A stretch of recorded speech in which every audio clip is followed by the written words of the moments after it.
Merci Loïa. Bonjour à tous et merci aux organisateurs pour cette journée, pour son intérêt. Je vais parler en français. Une partie des diapositives seront en espagnol, parfois un peu approximatif, j'espère que vous me pardonnerez. Donc le Conservatoire botanique est chef de file du programme Florapyr, qui est un programme associé à l'OPCC et qui fait suite au volet biodiversité qui avait été porté dans le cadre du projet OPCC 1.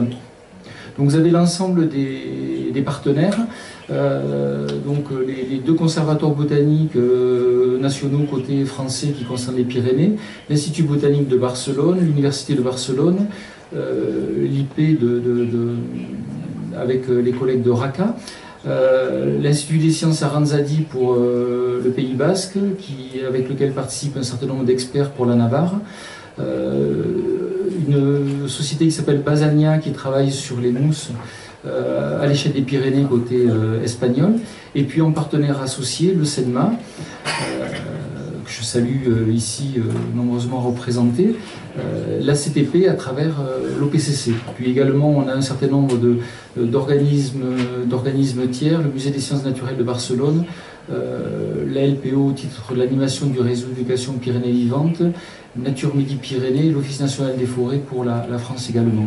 Et donc ce projet est soutenu par l'Interreg POCTEFA, mais également aussi côté français par l'État français et les régions Nouvelle-Aquitaine et Occitanie. Alors quels sont les objectifs opérationnels et les actions du programme Florapyr? Après je développerai un petit peu et j'essaierai de faire le lien également avec le programme CLIMPI. Le premier objectif en fait c'est de compléter une démarche qui a été menée dans le cadre du programme précédent au PCC pour compléter, synthétiser, faciliter l'accès aux connaissances sur l'état de la flore et des végétations dans les Pyrénées et les mettre en relation avec celle sur l'évolution du climat. Donc première action sur l'atlas de la flore des Pyrénées, on verra en quoi ça consiste exactement. Le deuxième objectif, c'est à partir de ces données sur la flore des Pyrénées, de définir les principaux problèmes de conservation de la diversité végétale, en particulier avec les questions de changement climatique, et donc d'initier une démarche qui permet d'identifier ces enjeux à travers la mise au point d'une liste rouge de la flore vasculaire des Pyrénées. Et le troisième objectif, c'est de poursuivre et compléter les indicateurs sur le suivi de la flore et des végétations pyrénéennes en relation avec le climat. Et donc là, on a 3 dispositifs de suivi qu'on poursuit ou qu'on met en place dans le cadre de ce programme. Alors sur l'atlas de la flore des Pyrénées, l'objectif du programme précédent a été d'articuler l'ensemble des institutions qui produisent et assemblent des données à l'échelle des Pyrénées sur les 3 pays, de manière à organiser et mettre en commun l'ensemble de ces données. Ça a été une opération assez originale, un petit peu du type finalement de l'assemblage des données climatiques. C'est la première fois qu'on arrivait à assembler l'ensemble du jeu de données à l'échelle des Pyrénées sur les 3 pays. C'est presque 2 millions d'informations élémentaires qui ont été assemblées et qui concernent un nombre important d'espèces. Donc on verra quelques cartes de répartition pour expliquer à quel niveau on assemble ces données. L'objectif à travers le programme actuel, c'est de rendre l'atlas qu'on a constitué, le faire devenir dynamique, c'est-à-dire qu'avec des flux réguliers d'informations pour qu'il soit régulièrement actualisé. C'est également d'améliorer les questions de référentiel, parce que l'une des difficultés que l'on a à l'échelle d'une montagne comme les Pyrénées, qui est à cheval sur plusieurs pays, c'est qu'on a des problèmes de référentiel pour la dénomination des espèces, et ça pose un certain nombre de questions pour la mise en commun des informations. Et donc on a pu faire le constat qu'on avait un certain nombre de difficultés lors de la première phase de l'Atlas. Et ensuite, là aussi, comme toute question qui se pose lorsqu'on assemble des données, c'est travailler sur la qualité des données. Et pour ce qui est des observations relatives à la flore, c'est avoir une vision sur chaque donnée en termes de pertinence d'observation, de manière à détecter les erreurs possibles qui peuvent poser des problèmes lorsqu'on analyse les jeux de données. L'objectif ensuite, c'est de préparer et d'intégrer de nouvelles données. Donc on a prévu d'intégrer toutes les données sur les bryophytes, c'est-à-dire les mousses et les hépatiques à l'échelle de l'ensemble des Pyrénées. Et puis également, on fait un travail préliminaire à l'assemblage des données sur les végétations en mettant au point un catalogue unifié sur l'ensemble de la chaîne des végétations des étages alpins et subalpins, c'est-à-dire les végétations qui peuvent être les plus intéressantes à étudier sur leur devenir par rapport aux questions de changement climatique. Au niveau des livrables de cet atlas, on a prévu deux types de choses en fait. D'une part, un nouveau portail en ligne qui sera mis en ligne prochainement ce printemps avec des cartes dynamiques qui permettront de consulter les distributions des espèces. Donc on aura accès à toutes les données sur les espèces, on pourra visualiser les données de répartition d'une ou plusieurs espèces. Et puis également, on va mettre en place des flux d'informations cartographiques synthétiques vers le portail de l'OPCC. D'une part, des cartes générales sur l'état de la connaissance de la flore, donc qui permettront d'avoir quelle est la distribution des données, avoir des indicateurs sur l'état et la qualité de la connaissance à l'échelle des Pyrénées, et puis également des cartes synthétiques sur la distribution de groupes d'espèces sensibles au changement climatique, comme par exemple les espèces méditerranéennes ou atlantiques ou les espèces de haute montagne. Et ces cartes-là, elles seront intéressantes à suivre dans le temps, mais sur des pas de temps relativement longs, et pourraient être mis en relation avec les données climatiques, donc à moyen et long terme, pour voir de quelle manière l'évolution de ces cartes en fait, peut être corrélée avec des paramètres climatiques. Alors voilà un exemple de carte répartition pour une espèce méditerranéenne. Alors bon, cette carte pour aborder quelques points sur la manière d'assembler les données. Ces données, elles sont assemblées en fait à l'échelle de mailles sur un référentiel géographique, et c'est lui le référentiel UTM, qui est en fait un dénominateur commun pour les données françaises et espagnoles, parce qu'on n'a pas les mêmes protocoles de travail, donc en fait c'est l'échelle à laquelle on peut assembler facilement les données. Donc ce sont des mailles de 2 km sur 10 km, et on peut localement descendre plus bas, des mailles de 5 km sur 5 km, on a souvent des données plus précises, mais c'est le dénominateur commun à l'heure actuelle pour la majorité des données. Bon, c'est une échelle qui permet de lisser des questions d'état de la connaissance, sachant que, deuxième point important, il faut avoir en tête que ces cartes de répartition, ce sont avant tout des cartes de distribution des données sur des espèces et non pas des cartes de répartition d'espèces, puisqu'on n'a pas forcément une connaissance suffisamment exhaustive. Et là, par exemple, vous voyez sur cette carte-là, par exemple, sur ce secteur ici, on n'a pas de données, mais ça ne veut pas dire que l'espèce n'est pas présente, c'est certainement lié à un problème de pression d'observation. Alors que pour une espèce méditerranéenne de ce type, on est certain que l'espèce n'existe pas à haute altitude. Donc c'est des cartes qui sont forcément à manipuler avec précaution, d'où l'intérêt d'ailleurs de créer des couches synthétiques pour des cartes pour des espèces qui ont les mêmes types de répartition, parce que ça permet de lisser un petit peu ces questions-là et d'avoir une meilleure idée de la répartition d'un cortège d'espèces comme le cortège d'espèces méditerranéen. Ici, un autre type de carte, là c'est le sol herbacé, qui est une espèce des étages subalpins et alpins. Donc on voit une répartition centrée sur la haute chaîne pyrénéenne, et avec de temps en temps des points sur des hauts massifs qui sont un petit peu à l'écart de la haute chaîne. Là aussi, un type d'espèce intéressant à suivre à long terme. Le deuxième axe de travail, c'est l'élaboration de la liste rouge de la flore vasculaire. Donc là, il s'agit de déployer une méthodologie qui est rodée au niveau national, qui a été élaborée par l'Union internationale pour la conservation de la nature, qui va s'appuyer donc sur les données consolidées de l'Atlas, et qui permettra, ça va être une démarche un petit peu, finalement précurseur, parce qu'en fait on a très peu de cartes qui ont, de listes rouges UICN qui ont été développées à l'échelle de régions biogéographiques. La méthode UICN a été développée au départ pour être appliquée à l'échelle mondiale.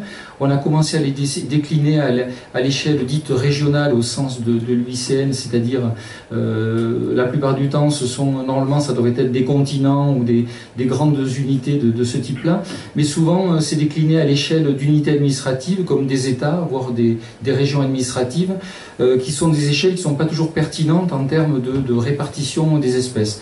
Là, l'intérêt qu'on peut avoir à l'échelle des Pyrénées, c'est de vraiment travailler sur un certain nombre d'espèces dont la répartition est uniquement pyrénéenne ou centrée sur les Pyrénées. Donc, ça permet d'avoir un indicateur en matière de risque de disparition intéressant et pertinent, avec l'objectif de voir comment mobiliser les critères qui sont liés, peuvent être, pour prendre en considération le risque lié au changement climatique. Troisième grand type d'action, les dispositifs de suivi. Donc là, il y a trois types de dispositifs. Alors le premier, c'est le dispositif de suivi des combes à neige. Donc, qui sont des milieux un petit peu particuliers de la haute altitude, de l'étage, du haut de l'étage subalpin et de l'étage alpin. Alors, pourquoi ce type de milieu? On nous demande de suivre souvent quels sont les effets du changement climatique sur la flore et la végétation. C'est quelque chose sur lequel il est souvent très difficile de répondre parce que c'est difficile d'isoler le facteur climatique par rapport à un ensemble de facteurs qui peuvent jouer sur la répartition des espèces. Et souvent, on peut être amené à faire des contresens si on ne tient pas en compte, si on ne prend pas en compte tous les facteurs importants en la matière. Un exemple sur les contresens qu'on peut faire régulièrement, sur les analyses de la remontée des essences forestières en altitude, si on ne prend pas en compte le facteur des prises agropastorales, on va mettre très facilement en évidence des corrélations avec les évolutions climatiques. Or, la réalité des choses, et ça a été étudié dans un certain nombre de massifs, c'est qu'à l'heure actuelle, les essences forestières, elles remontent en lien principalement avec la déprise agropastorale. Et en plus, elles reprennent une place qu'elles ont pu occuper au Moyen-Âge, à des époques où la pression pastorale n'était pas forcément celle d'aujourd'hui. Donc il faut, pour arriver à isoler le facteur climatique du facteur anthropique, il faut trouver des types de végétation qui sont appropriés. Donc le choix qu'on a fait, ce sont les combes à neige, qui sont des milieux qui sont en fait liés à des topographies particulières, où on a une accumulation de neige qui dure très longtemps, et avec un retour de la neige de manière très précoce. Ce qui fait qu'on a d'une part des engorgements du sol très prononcés et des durées de végétation très très courtes, qui sont inférieures à 2 mois. Et ça suppose donc pour occuper ces milieux une végétation hautement spécialisée. Donc là en fait on a un dispositif de suivi qui est réparti sur l'ensemble de la chaîne des Pyrénées, avec 14 sites d'observation que l'on suit pour les plus anciens sur un protocole normalisé depuis 2011. Donc on a un protocole normalisé que je peux vous remettre pour ceux que cela intéresse, qui a été mis au point.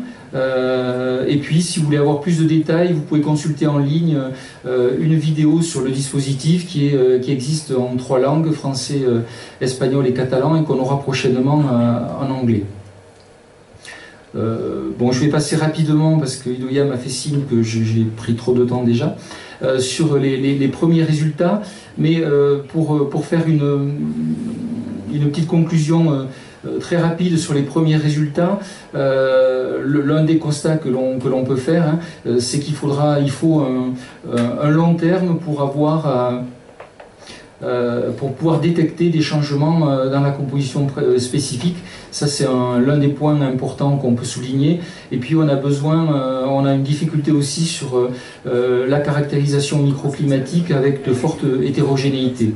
Donc là, c'est des points sur lesquels on voudrait développer la relation avec le programme CLIMPI sur la caractérisation microclimatique de tous les sites que l'on suit. Donc il faut qu'on regarde ça un petit peu de plus près. Et puis donc on a commencé à discuter également d'une cartographie, d'un suivi des combes à neige en utilisant la télédétection. Donc l'idée c'est à partir des suivis qui peuvent être faits de la couverture neigeuse, de pouvoir identifier des sites de combes à neige et de faire un suivi grâce à la détection pour finalement étendre ce que l'on mène à l'échelle précise sur 14 sites à une échelle plus globale au niveau des Pyrénées.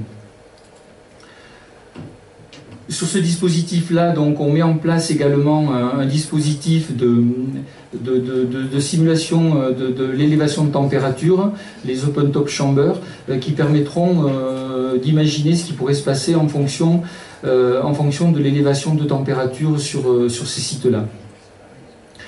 Dernier dispositif sur lequel on travaille, la mise en place de 2 placettes supplémentaires à l'échelle des Pyrénées sur le dispositif international Gloria qui permet de suivre les végétations alpines de l'ensemble du monde. C'est un dispositif de niveau international.